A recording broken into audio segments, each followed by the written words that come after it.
Chapter 14. A few days later, on his way back from the mill, one of the Hatfield boys stopped at our place. He told me my grandfather wanted to see me. It was unusual for Grandpa to send for me, and it had me worried. I figured that he wanted to talk to me about the death of Reuben Pritchard. I always enjoyed talking to my grandpa, but I didn't want to talk about Reuben's death. Every time I thought of him, I relived that horrible tragedy all over again. After a practically sleepless night the next morning, I started for the store. I was walking along deep in thought when little Ann zipped by me. She was as happy as a young gray squirrel. She wiggled and twisted, and once she barked at me. I looked behind me, and there was old Dan trotting along. He stopped when I turned around. Little Ann came up to me, and I scolded them and tried to explain that I wasn't going hunting. I was just going up to the store to see what my grandpa wanted. They couldn't, or didn't, want to understand.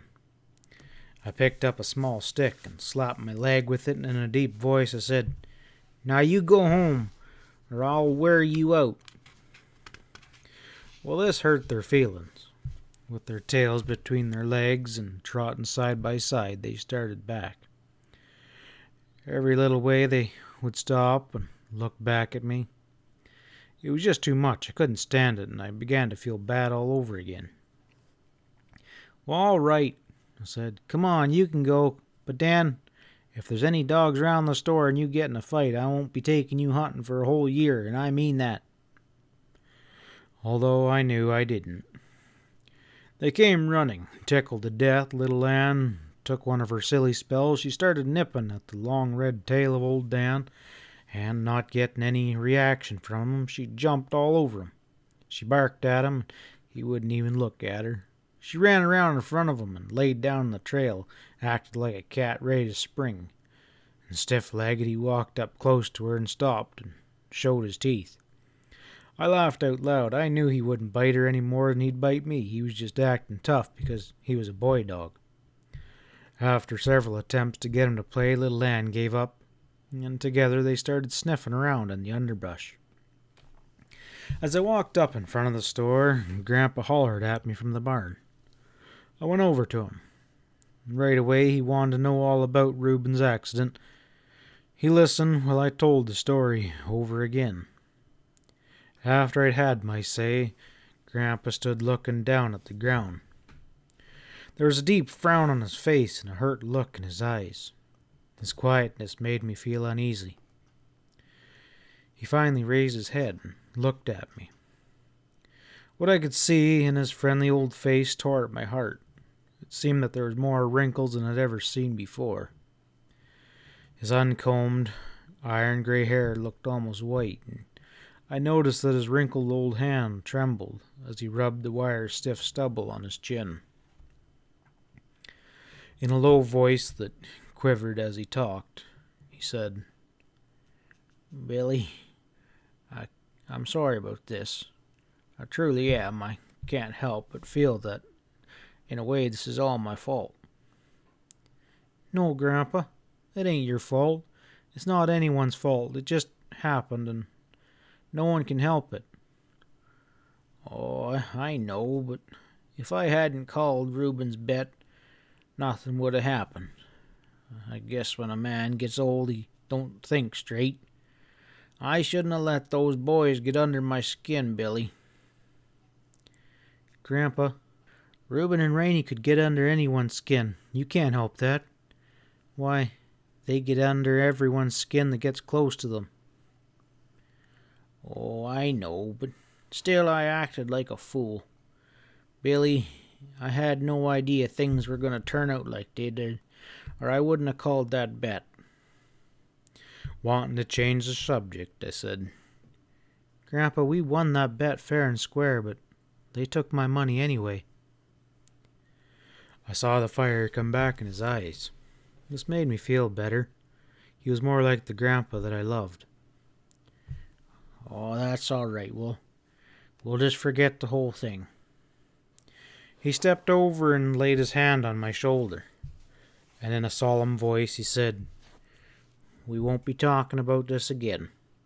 Now I want you to forget it ever happened, because it wasn't your fault, not in the least ways. Now I know it's hard for a boy to ever forget something completely like that.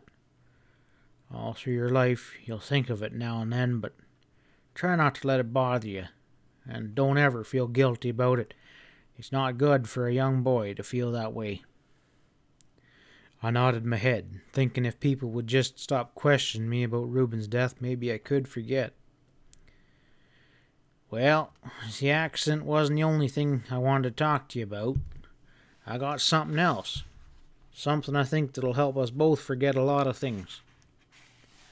The twinkle in Grandpa's eyes reminded me of what my father had said.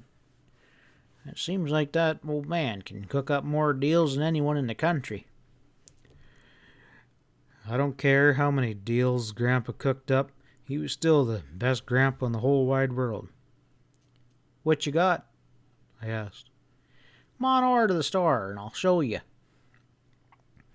On our way over, I heard him mutter, Well, I hope this don't turn out like the ghost coon hunt. On entering the store, Grandpa walked to the post office department and came back with a newspaper in his hand, and he spread it out onto the counter. Pointing with his finger, he said in a loud voice, Now take a look there. Well, I looked. The large black letters read, Championship Coon Hunt to be held. My eyes popped open. Again I read the words. Grandpa was chuckling. Boy, if that ain't something. A championship coon hunt. Wide-eyed, I asked, Where are they having this hunt? And what does it have to do with us? Grandpa was getting excited. Off come his glasses, and out came the old red handkerchief.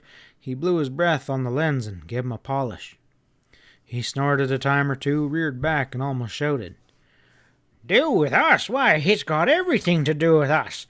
Oh, my life, I wanted to go to one of them big coon hunts. Why, I've even dreamed about it, and now the opportunity's come. Yes, sirree, now I can go. That is, if it's all right with you. Well, I was dumbfounded. I said, All right with me?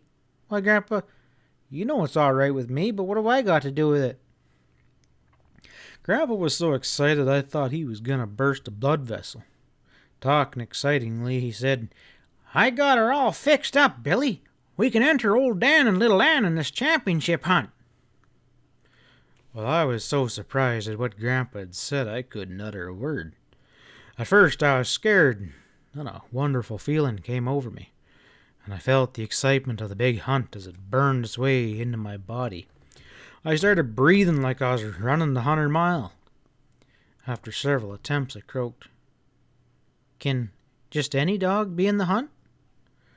Well, Grandpa almost jumped as he answered, No, sir, not just any hound can be entered. They have to be the best, and they have to be registered, too. He started talking with his hands pointing to a chair, and he said, Sit down and I'll tell you all about it. Grandpa started to calm down a little and started talking in a serious voice. Billy, it takes some doing to have a set of dogs entered into this hunt. I've been working on it for months. I've written letters on top of letters. I even have several good friends in town to help me. You see, I kept a record of all them coons your dogs was caught, and believe me, their catch is up there with the best of them. Now, I've already paid the entry fee, and everything's all fixed. All we have to do is go. Entry fee? How much did it cost? I asked. Oh, you let me worry about that. Now, what do you say? Want to give it a whirl? I understand the winner receives a gold cup, and you never can tell. We just might come home with it. We have as good a chance as anyone else, I say. Well, Grandpa had me so worked up by this time, I didn't think that anyone else had any good hounds but me. Well, I reared back and blurted out, It's all right with me, Grandpa. Just tell me what to do. Grandpa flew out of gear like a Model T Ford. Well, he slapped the counter with his hands, and in a pent-up voice he said, That's it, boy. That's the way I like to hear a coon hunter talk. With a questioning look on his face, he asked, Didn't I see your dogs with you when you come on outside? Yeah, they followed me. They're outside waiting. Well, call them in. I got something frisk for them. Well, I called my dogs in, and little Ann came to the store, walking like she was scared. Old Dan came to the door and stopped. I tried to coax him in.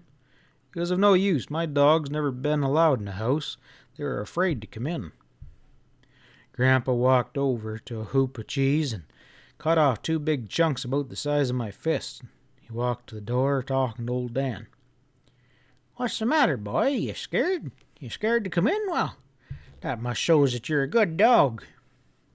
He handed him a piece of cheese, and I heard it rattle in his throat as he gulped it down. Grandpa came back and set little Ann up on the counter, and he chuckled as he broke the cheese up into smaller pieces and fed her. Yes, sir. I think we have the best darn coon hounds in these Ozark Mountains, and just sure as shooting, we're going to be winning that gold cup. Grandpa didn't have to say that. The way I was feeling, I already had the cup. All I had to do was go and get it. Finished with the feeding of his little Ann, Grandpa said, Now, see here. The hunt starts on the 23rd. That's, well, let's see. This is the 17th. Counting on his fingers, he finally figured it out. Well, that's 6 days from now, he said in a jubilant voice. I nodded my head. Well, we'll leave here early on the morning of the 22nd, and barring any accidents, we should make the campground in plenty of time for the grand opening. Well, I asked him how we were going. Oh, we'll go in my buggy. I'll load the tent and everything in the night before. I asked him what he wanted me to bring. Oh, nothing but these 2 little hounds. Just you be here and ready and early, and I believe I'd let them doggies rest, 'cause we want them in the tip-top shape when they get there. All I saw the thinking wrinkles bunch up on Grandpa's forehead. You reckon your daddy would like to go along? As late in the fall as it is, I don't think he's too busy, is he? No, I think our crops are all gathered. We've been clearing some of the bottom land, but that's about almost done now. Well, you best go ask him. Tell him I'd like to have him come along with us. Oh, I'll ask him, but you know how Pa is. The farm comes first with him. Oh, I know, but you ask him anyways, and tell him what I said. Now it's getting late, and you best be heading for home. I was almost to the door when Grandpa said, Oh, wait a minute. He walked over behind the candy counter and shook out one of the quarter sacks, and he filled her up to the brim, bounced it on the counter a few times to get a few more in, and then dropped in a few more gumdrops. With a twinkle in his eye and a smile on his face, he handed it to me, saying, Don't you be forgetting to save some for your sisters.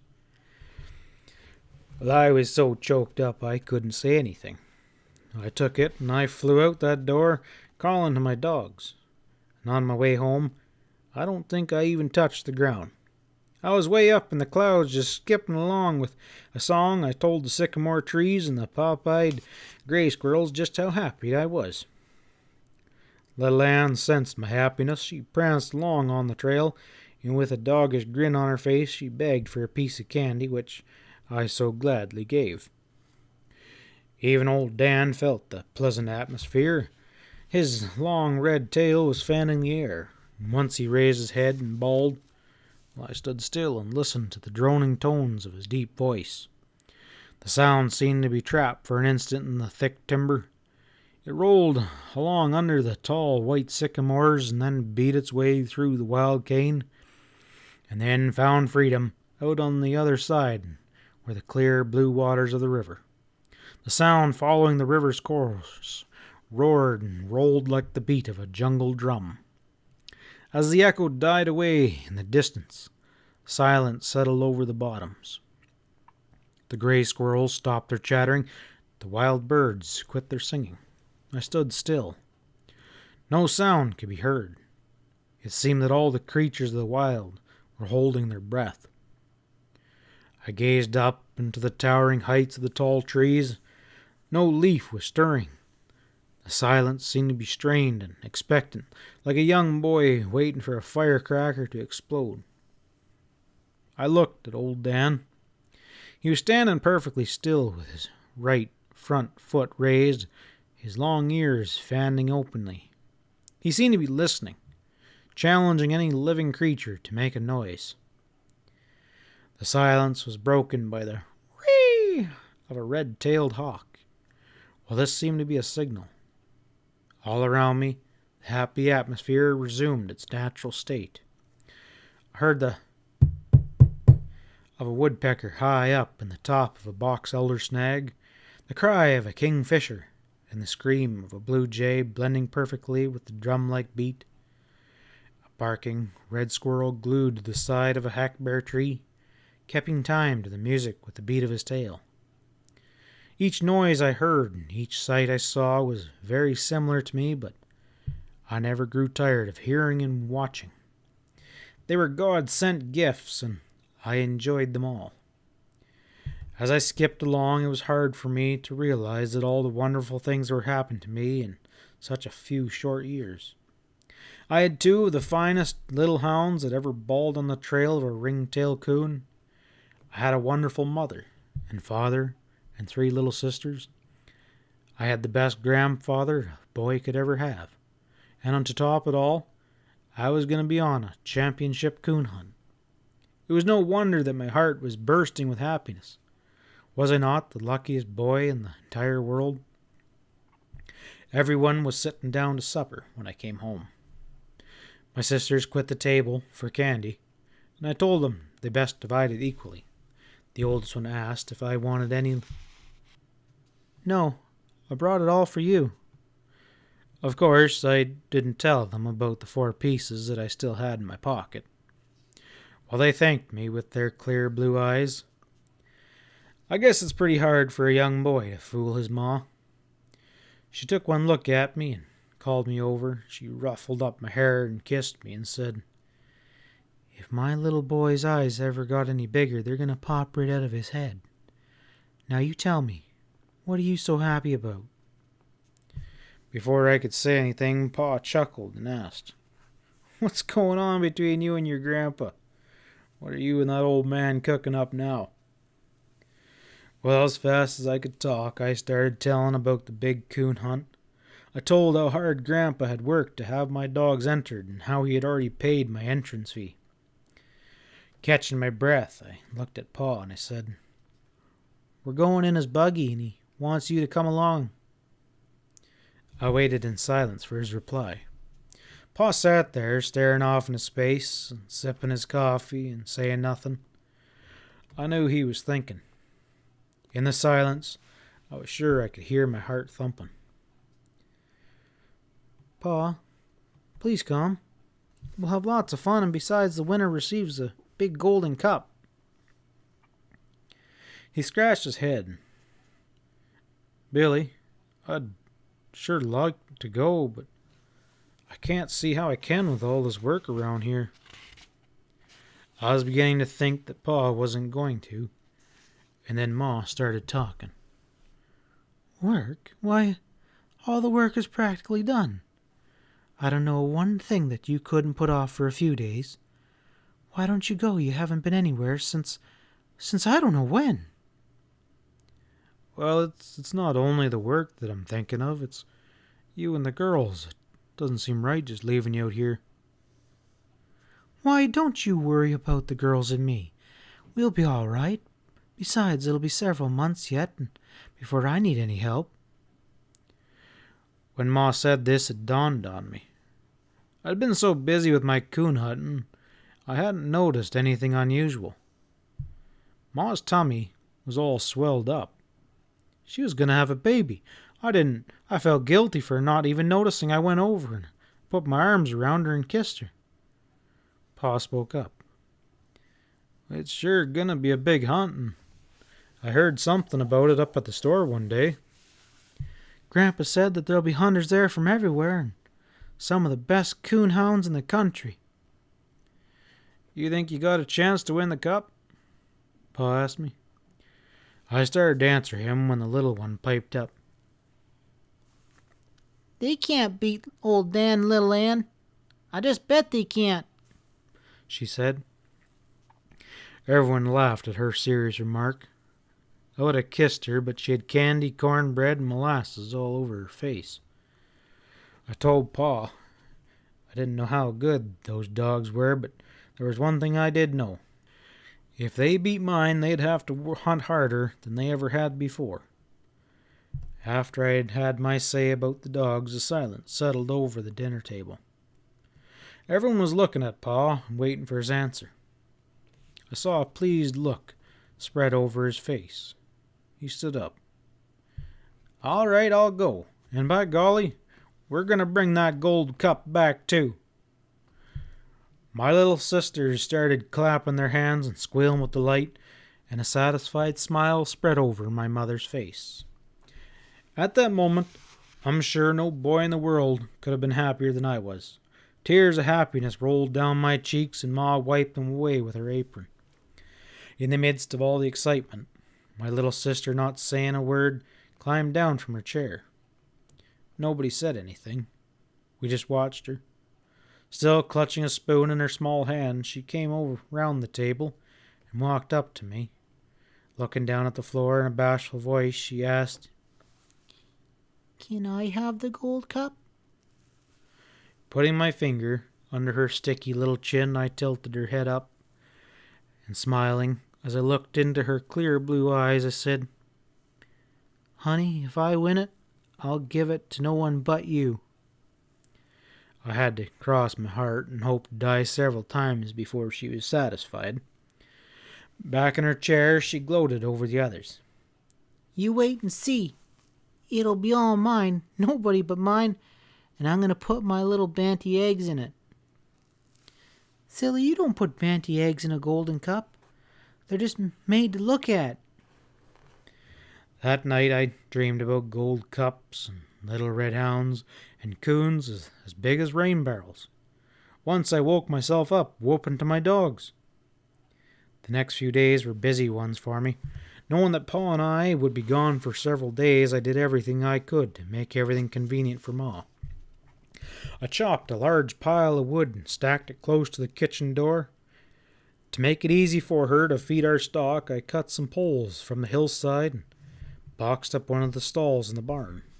I filled it full of hay so that she wouldn't have to climb the ladder to the loft. Pa laid down the law to my sisters about being good and helping Ma while we were gone. The day before we were to leave, I was as nervous as a June bug in a henhouse. The days seemed to be endless. A few of the miserable hours were spent talking to my dogs, and I told them about the big hunt and how important it was. "Now, if you don't win that gold cup, I won't be mad, because I know you'll have done your best." Old Dan wouldn't even look at me, paid no attention to what I said. He was sulking because I hadn't been taking him hunting. When I talked to little Ann, it was different. She listened and seemed to understand every word I spoke. I dreaded to go to bed that night. I thought sleep would be impossible. I must have been more tired than I thought, because I fell asleep almost immediately. Old Red, our rooster, woke me up at daybreak, crowing his fool head off. It was a beautiful morning, clear and frosty. After a good breakfast, we kissed Ma goodbye and started for the store. I'm sure there's a lot of good coon hunters in the Ozarks, but on that morning, none could have felt as big and important as I did. Walking along the side of my father, I threw up my chest and tried hard to keep pace with his long strides. He noticed and laughed. You'll have to grow a little bit before you can take steps that long. I didn't say anything, I just smiled. Hearing a noise overhead, I looked up. The gray ones were winging their way southward. I listened to their talking and wondered what they were saying. Looking to the mountains around us, I saw that the mysterious artist who comes at night had paid us a visit. I wondered how he could paint so many different colors in one night: red, wine yellow, and rust. My dogs were trotting out in front of us.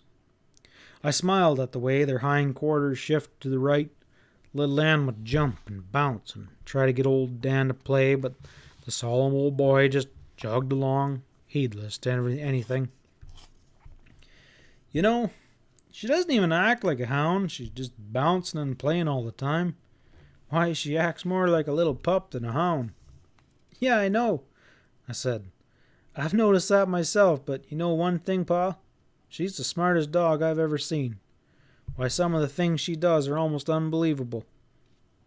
Yeah, I know, said Pa. But still, it's strange. It's real strange. There's one thing that's wrong with her, though, Pa. Yeah, what's that? You wouldn't believe it, but she's gun-shy. Gun-shy? How do you know she's gun-shy? Pa asked. I didn't know for a long time until one day when I was hoeing corn down in the field by the old slough. Her and old Dan were digging in the river bank after a groundhog. Across the river some fishermen started shooting a gun. Well, it scared little Ann and she came running to me, just shaking all over. Maybe you just thought that she was scared, Pa said. No, I didn't, Pa. It happened again up at the store one day. Grandpa shot a chicken hawk, and when the gun went off, it scared her half to death. Nah, she's gun-shy, all right. Oh, well, that don't mean anything. A lot of dogs are afraid of guns. I know, but you wouldn't think she'd be that way. I believe if I had a gun of my own, I could break her being gun-shy, though. Pa looked at me and he said, From what your mother says, you won't be getting a gun for some time yet. Yeah, I know, I said. When we reached the store, we saw the team was already hitched to the buggy and was standing in front of the store. Grandpa had loaded the tent and several boxes of groceries. I had never seen him in such high spirits. He slapped Pa on the back and said, I'm sure glad you could go along with us. It'll do you good to get out once in a while. Pa laughed and said, It looked like I had to go, or I'd have everyone in the family mad at me. Looking in the buggy, I saw my axe. I didn't think I would ever see it again, but for some reason it didn't look at all like I thought it would. There was no blood on it, and it looked harmless enough just laying there, clean and bright. Grandpa saw me looking at it, and he came over. I kept it for a few days just in case the marshal wanted to ask some questions. Everything seems to be all right now, and we may need a good axe on this hunt. Grandpa sensed how I felt about the axe, and he waited in silence for my answer. The excitement of the hunt was so strong in me, even the sight of the axe brought back only a fleeting remembrance of Reuben's accident. Yes, we will need one. Besides, it's a good one and there's no use in throwing it away, I said.